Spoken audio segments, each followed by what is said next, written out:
Hello ನಮಸ್ಕಾರ, ನೀವು ನೋಡ್ತಾ ಇದ್ದೀರಾ ಇಂಡಿಯಾ ಫಸ್ಟ್. ನಾನು ರಕ್ಷತ್ ಶೆಟ್ಟಿ. ಈಗ ಹೆಡ್ಲೈನ್ಸ್. ಗೃಹ ಸಚಿವ ಪರಮೇಶ್ವರಿಗೆ ಇಡಿ ಭರ್ಜರಿ ಶಾಕ್ ಕೊಟ್ಟಿದೆ. ರಾಜ್ಯದಲ್ಲಿರೋ ಅವರ ಒಡೆತನದ ಸಿದ್ಧಾರ್ಥ ಶಿಕ್ಷಣ ಸಮೂಹದ ಮೇಲೆ ರೇಡ್ ಮಾಡಿದೆ. ಈ ದಾಳಿಗೂ ಚಿನ್ನದ ಚೋರಿ ರನ್ಯಾ ಕೇಸಿಗೂ ಲಿಂಕ್ ಇದೆಯಾ ಅನ್ನೋ ಸಂಶಯ ಮೂಡಿದೆ.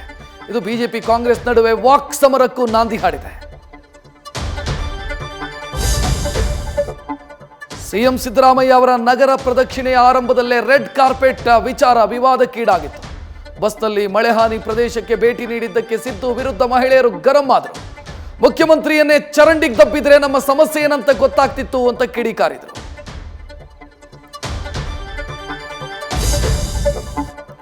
ಕನ್ನಡ ಮಾತನಾಡಲ್ಲ ಅಂತ ದರ್ಪ ಮೆರೆದ ಎಸ್ಬಿಐ ಬ್ಯಾಂಕ್ನ ಮಹಿಳಾ ಮ್ಯಾನೇಜರ್ ವಿರುದ್ಧ ಕರವೇ ಕಾರ್ಯಕರ್ತರು ಕಚೇರಿಗೆ ನುಗ್ಗಿ ಆಕ್ರೋಶ ಹೊರಹಾಕಿದರು.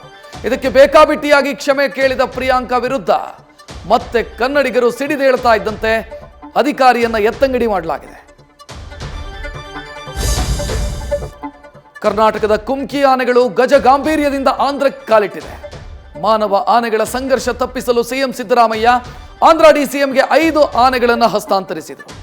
ಜಹೇ ಕರ್ನಾಟಕ ಮಾತೆ ಅಂತ ನಾಡಗೀತೆಯ ಸಾಲು ಹೇಳಿ ಪವನ್ ಕಲ್ಯಾಣ್ ಧನ್ಯವಾದ ಅರ್ಪಿಸಿದರು.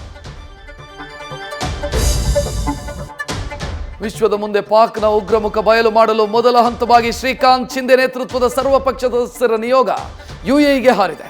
ಇತ್ತ ಭಾರತದ ಸುದರ್ಶನನ ತಾಕತ್ತು ನೋಡಿದ ದೊಡ್ಡಣ್ಣ ತನ್ನ ಏರ್ ಡಿಫೆನ್ಸ್ ರಕ್ಷಣೆಗಾಗಿ ಗೋಲ್ಡನ್ ಡೋಮ್ ಮೊರೆ ಹೋಗಿದೆ. ನ್ಯೂಸ್ ಫಸ್ಟ್ ನಿರ್ಭೀತಿಯಿಂದ ನಿಮ್ಮ ಪರವಾಗಿ.